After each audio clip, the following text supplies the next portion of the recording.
Your Excellency, Mr. President, represented here by my wonderful brother, His Excellency, Mr. Vice President.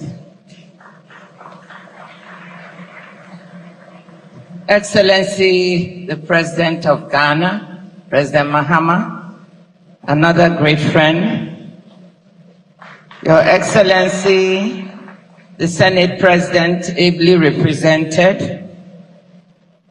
Madam Chief Justice of the Federation, I just want to say congratulations and thank you to Mr. President for nominating another woman for the second time to be the Chief Justice of Nigeria. I hope the interim title will disappear and it will be made permanent. The Honorable Deputy Speaker, ably represented, the Governor of Lagos State, Governor Sanwo-Olu, and the Governor of Plateau State, Honorable Ministers, especially the Attorney General, who has a difficult job, or someone has to do it, the traditional rulers, in particular His Royal Majesty, the Ooni of Ife. Ladies and gentlemen, a special shout out to NBA members. Now, I have to do something because my brother, young brother here said that I'm from Delta State, which I am. But if I don't do it, I might be divorced by the time I get home. So I want to do a special shout out to all NBA members from Abia State. NBA members from Delta State. My third state is Lagos. NBA members from Lagos State. Thank you. I'm so happy to be here. I'm immensely honored to be here today to stand in the footsteps of the luminaries who have preceded me at this podium, including the President of the Appeals Court. Well, welcome, Madam. And to address members of a profession that since the days of the much-mentioned Sir Christopher Alexander Sapara Williams has played such an important role in the life of our country. This conference is reputed to be the world's largest gathering of lawyers.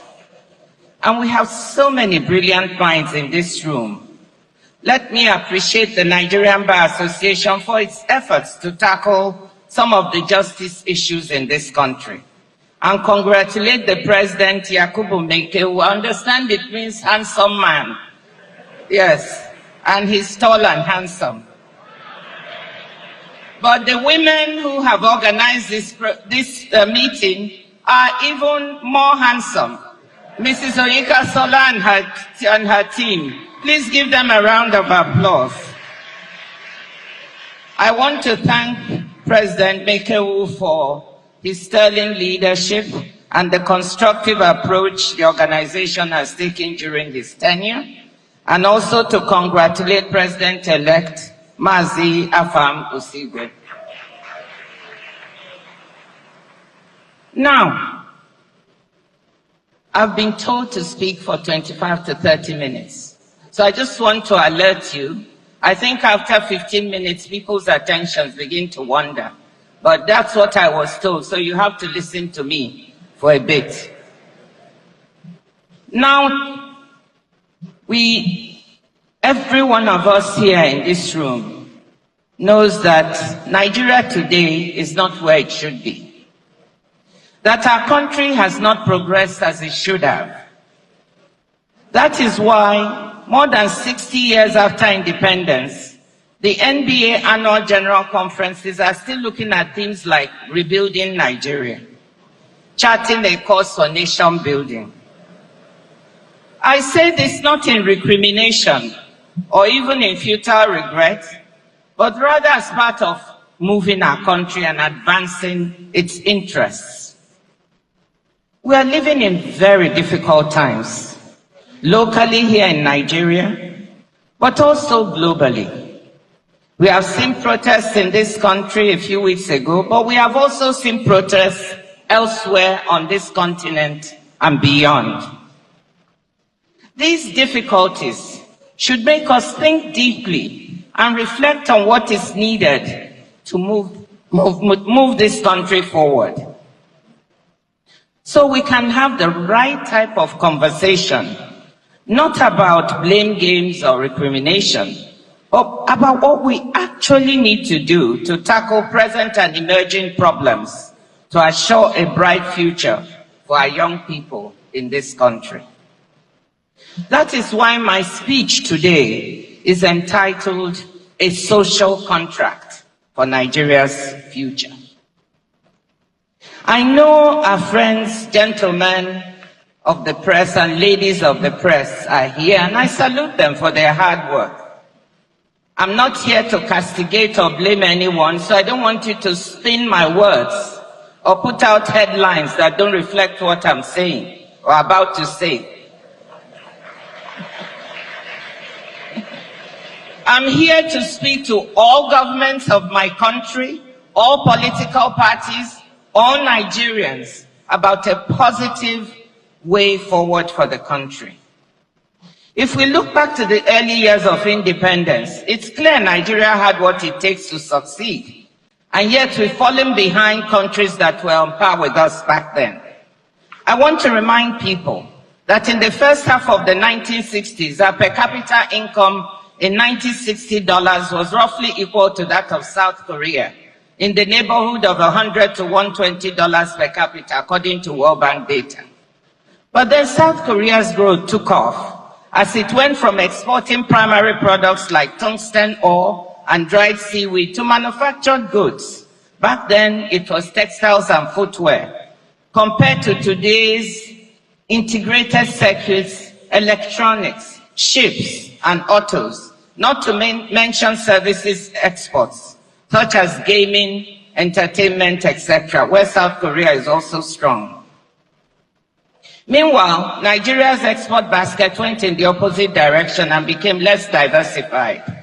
In the early 1960s, mining exports made up half of our exports, and food and animal or vegetable oils together about a third, with manufacturers accounting for 5 to 7%. But since 1974, oil has dominated, often accounting for 97 to 100% of Nigerian exports, with its share rarely dipping below 90%. The good news is that our economy itself is quite diversified, and with the capacity to do much more in terms of agricultural exports, critical minerals, services such as entertainment, etc. And I want to commend ongoing efforts by this government to diversify the exports of our country. Last year, Nigeria's per capita GDP was $1,620 US, while South Korea's was $33,000. Korea's growth miracle was exceptional and world-beating, but even more modest performers have outpaced us. Thailand's per capita GDP was comparable to Nigeria's in the early 1970s and is now $7,200. Peru, a country I will come back to, was about even with Nigeria in the early 1980s, but now has a per capita GDP of nearly 7,800. Even India, which into the 1990s and 2000s had a per capita GDP well below Nigeria's, recently surpassed us on that mark and is now 2,484. India is now the third largest economy in the world, one of the fastest growing and modernizing economies. I cite all these numbers not because GDP is a perfect measure, but because, as Daniel Susskind, a scholar on economic growth at King's College London, recently put it, and I quote, GDP is correlated with almost every measure of human flourishing. So whether we like it or not, it does tell us an important story, and it affords us a measure of comparison. Many of the big questions the NBA is grappling with at this conference have at their root Nigeria's failure to sustain rates of economic growth and development that consistently outpace the growth of our population. We have had episodes of reform and faster economic growth that were not merely a function of the price of oil, but we were unable to consolidate and build on them. And millions, indeed scores of millions of our compatriots have paid the price in terms of diminished job prospects and human well-being. For example, in the decade between 2000 and 2014, we had an average GDP growth rate of 3.84%, well above our population growth rate of 2.6% per annum, meaning that people were on average truly improving their standards of living. During the following decade, average annual GDP per capita growth has been negative, around minus 0.9%, meaning people were worse off because we were not able to sustain prior positive growth momentum. A very important part of the explanation for why we've not been able to succeed is lack of policy consistency. Successive administrations failing to continue good, and I emphasize good, economic and social policies put in place by predecessors, allowing politics to frame policy, what we can call the not made in my administration syndrome. We all understand that where policies are bad and not working, of course politics should intervene. But where things are working to the good, we ask, why fix what is not broken? To minimize the volatility of economic and social policy, and to set our country on a steady growth and development path, rather than an episodic growth path, I have become increasingly convinced that Nigeria needs a social contract. By this I mean a fundamental cross-party, cross-society agreement that certain things in the economy, in the country, in policy and in society are sacrosanct and shall not be touched or changed when administrations change.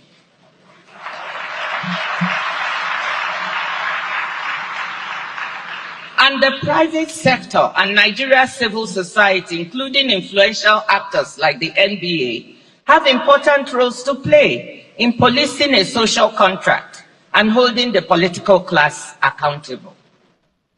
The idea of a social contract dates back at least a few centuries when philosophers such as Rousseau, Locke, and Hobbes spelled out the notion of a compact, formal or implicit, defining the rights and duties of rulers and the ruled.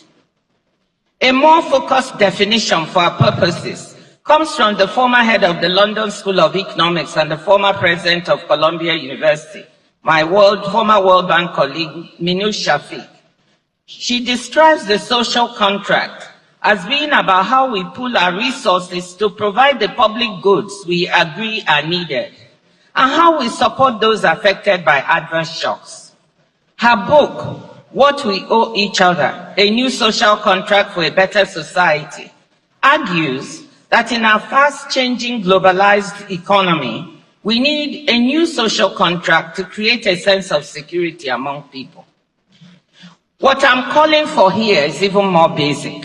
I'm saying that all major actors in the governance of our country should agree on some basic parameters for security, macroeconomic and social stability, and the enabling environment for future dynamism and growth of our country. Once agreed, these parameters and policies should be institutionalized or enshrined in law, or even be made part of our constitution, not to be tampered with, except perhaps through a national referendum involving the entire country and society. My convictions on Nigeria's need for a social contract were reinforced recently when I was in Peru on an official visit. Looking at the country as a Nigerian, I was struck by the mismatch between its politics and its economic performance. Politics in Peru has been and is extremely messy and toxic. The country has had 6 presidents in the past 7 years. The current president took office amid violent protests after her predecessor was arrested and jailed for attempting to dissolve Congress and rule by decree. The government and opposition are constantly at each other's throats, with regular impeachment proceedings and frequent social unrest. You would think that a country with such messy politics would be an economic laggard at best, or economic disaster at worst. But to my shock, when I looked at the numbers, it was not. I mentioned earlier how Peru's per capita GDP is now almost 5 times higher than ours, even though we were roughly even in the 1980s. According to IMF numbers, Peru's modest GDP growth rates of 2.5 to 2.7% over the last couple of years is coupled with very good macroeconomic indicators. Its current account deficit is a modest 1.1% of GDP. Its fiscal deficit is 2.5% of GDP, below the recommended 3%, and its debt to GDP ratio is 33%. According to data from its central bank, Peru's foreign exchange reserves as of this month are at 77.4 billion, most of them usable reserves, and inflation is 2%.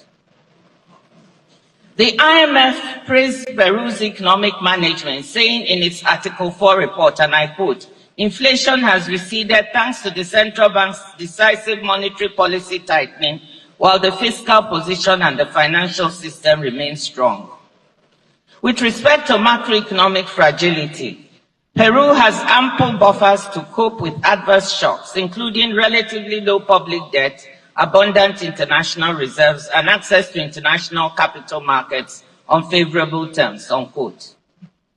When I asked top officials in the country, how come the economic performance is so good in the face of such political turmoil, they said that Peru had learned lessons from its past unfortunate economic experiences, and there was now a kind of implicit social contract that certain aspects of economic and social governance must not be touched.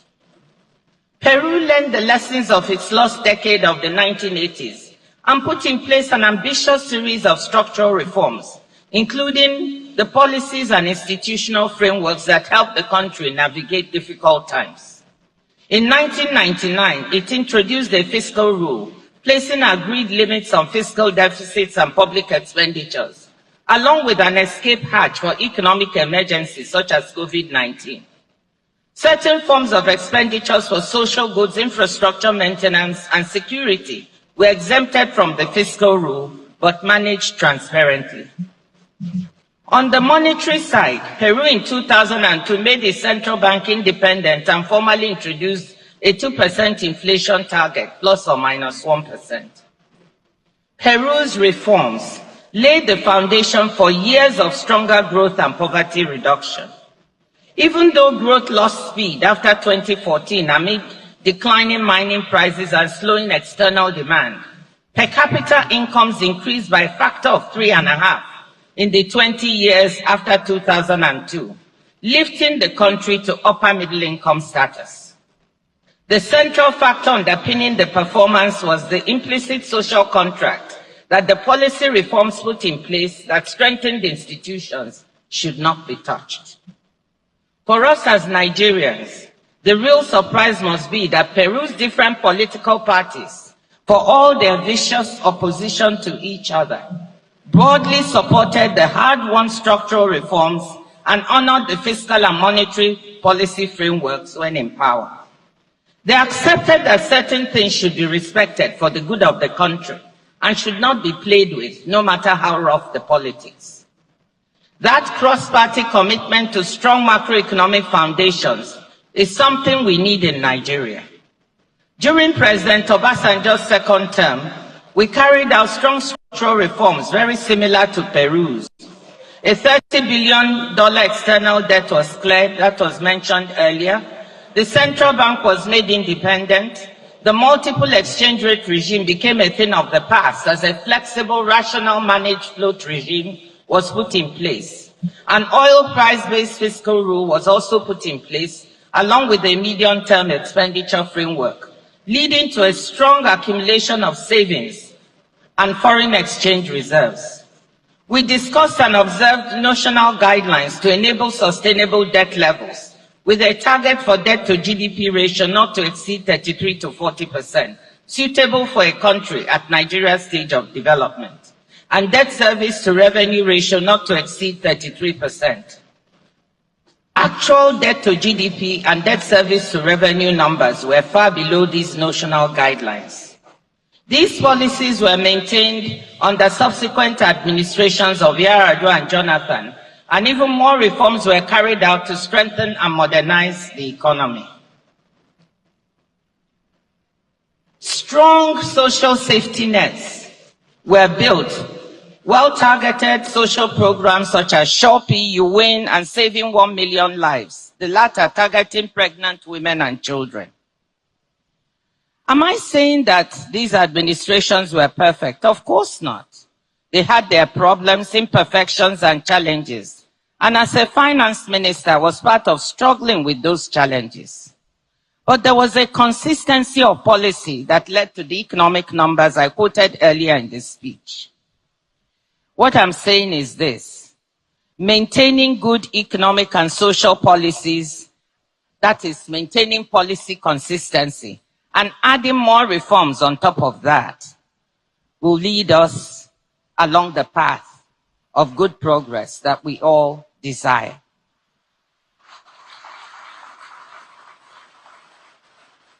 As we know, our political leaders have thus far never been able to agree to stick to a common set of principles and policies that deliver on a consistent basis for citizens, irrespective of ethnic group or political persuasion. And our big civil society groups like the NBA have not been able to hold politicians accountable. And I'm not going to flatter you, because segments of our legal system have also become beholden to those same politicians. But it is never too late to do the right thing. Instead of fighting over who gets what share of an ever smaller cake, it's about time this country had a meeting of all parties to agree a social contract that can help us focus on baking a larger cake.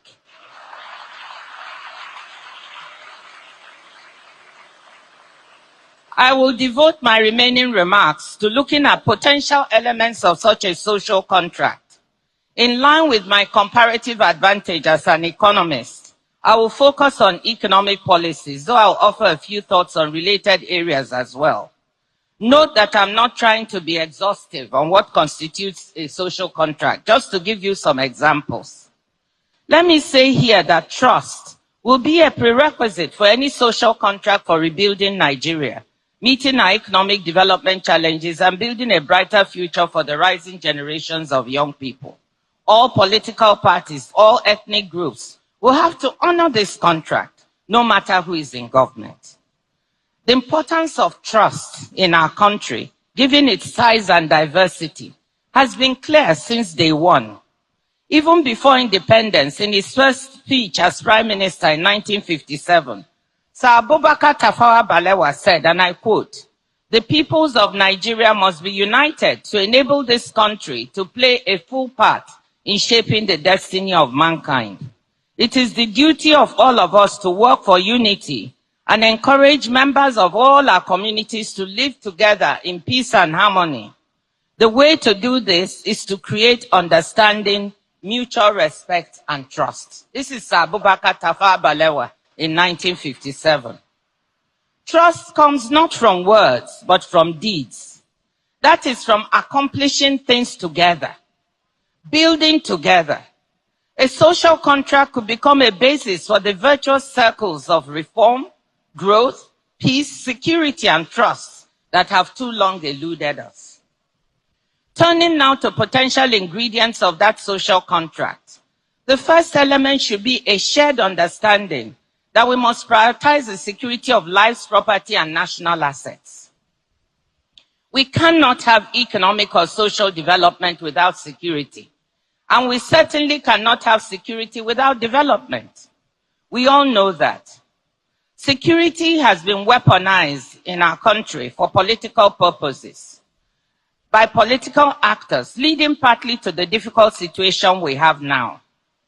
We have politicians who believe that the best way to make their opponents look bad is to instigate insecurity, making it look like they can't govern, regardless of whether this leads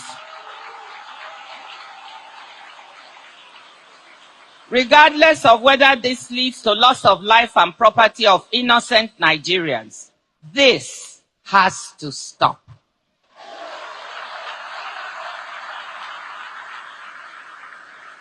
A second aspect of security relates to security of national assets. Nigerians have seen for years how organized crude oil theft on a massive scale seriously undermines the economic and financial health of the country. All Nigerians must agree that stealing of our national assets of any type is intolerable and must be stopped. How can we be struggling to see how to strengthen our foreign exchange reserves with the governor of the central bank working so hard on this, when so much is being lost through oil theft? There is so much technology available now to track such theft, and there must be no more excuses for inaction.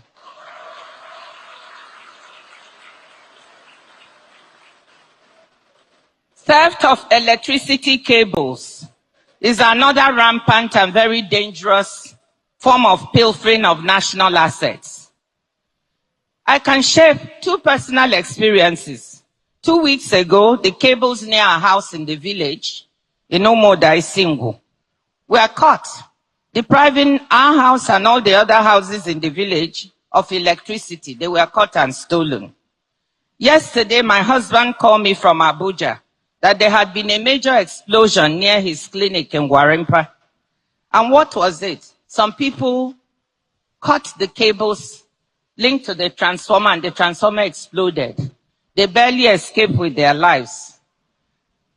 This kind of taking and stealing of national assets is unbelievably dangerous for those doing it. And it must be a mark of desperation and failure to see the bigger picture that leads people to do this. I'm pleading with all Nigerians that this has to stop. It's even endangering your own life to engage in this type of act. The second element of the social contract involves the basic organs of the economy. They should be left to work so as to produce the best economic and social results for the country, as I described in the case of Peru. First, we must continue to support the central bank and its work, and support its independence. No one should try to tamper with the central bank, asking for manipulation of interest rates or the exchange rate. Do not use the central bank as a fiscal agent, asking for printing of naira beyond the agreed ways and means limits, as this can fuel inflation. Fundamental fiscal and financial rules should be respected once they're on the books. Respect the use of the oil price-based fiscal rule that allows the accumulation of reserves and savings in good times to be used to cushion bad times. Respect the agreed budget deficit. Keep it as close to 3% of GDP as possible. Limit non-transparent extra budgetary spending. Spend through the budget. Stick to transparency of FAC allocations and state and federal budgets so that citizens have a clear view of how their money is being spent.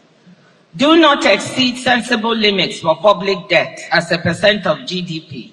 For an economy at Nigeria's stage of development and given its vulnerability, debt to GDP ratios should remain well below 40%. Debt service to revenue, we should strive not to exceed 33% so as not to crowd out operational and capital expenditures. Budget on the basis of a medium-term expenditure framework so as to provide a sound, forward-looking platform for economic and budget management. Create an investment-friendly business environment, cutting down on bureaucracy, licensing and policy uncertainty to encourage the domestic and foreign private sector to invest and remain in Nigeria. Respect of the above will ensure a sound macroeconomic framework with core economic management working on an objective basis to become a foundation for investment, growth, and employment.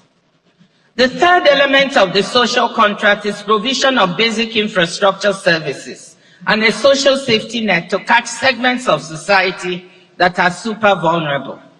What is required is ongoing investment in and maintenance of the country's basic infrastructure assets for electricity, water, roads, and telecommunications. Nigerians don't expect much from government. We are used to sometimes being our own local government.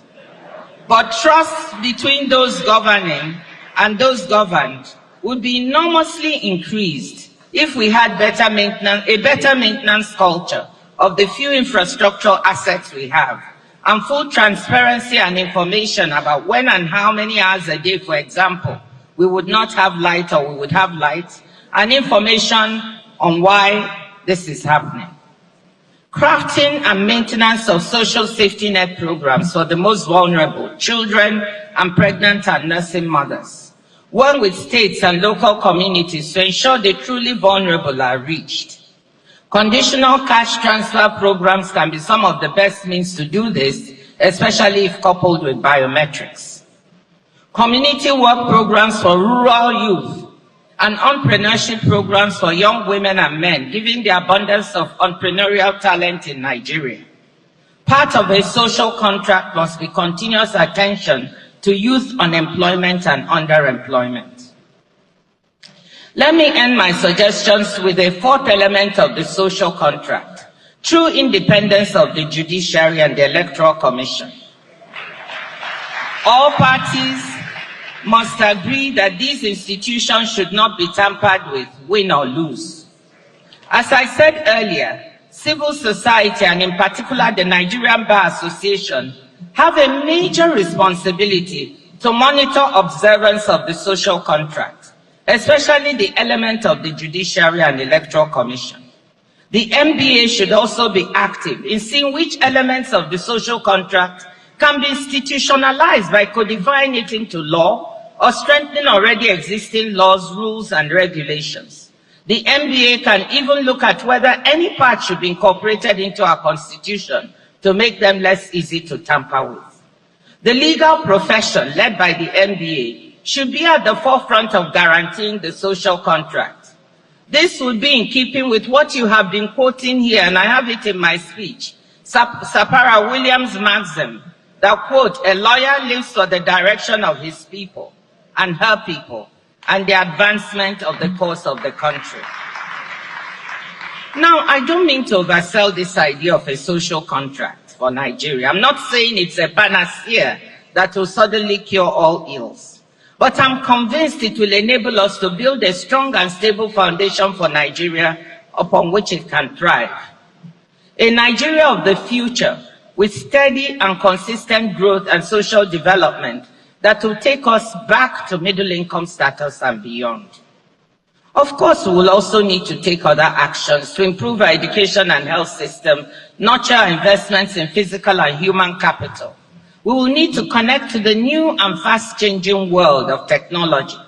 But believe me, I'm actually not worried about Nigeria's ability to catch up once the basic governance and economic and social foundation is there. We have some of the most creative, most intelligent, and most entrepreneurial people in the world. Some of them in this very room. That is why I'm always proud to be a Nigerian. Excellencies, ladies and gentlemen, let me conclude by saying that what I just laid out before you is not rocket science. Some of what we need to implement as part of the social contract has been done in past administrations, as I mentioned earlier. And some of it is being implemented in this present administration. But we cannot approach the social contract in a piecemeal fashion, a bit here and a bit there. It must be approached holistically, systematically, and consistently in order for it to work. All political parties and politicians, All Nigerians must agree that these elements we identify and others to be added as forming the social contract must be respected by all who govern, no matter their politics, for the good of those they govern. You, the NBA, the biggest gathering of lawyers in the world, the largest, most influential civil society organization in Nigeria, you bear a heavy responsibility to advocate for and ensure that this social contract comes about. My question to you is, are you ready? Thank you, ladies and gentlemen.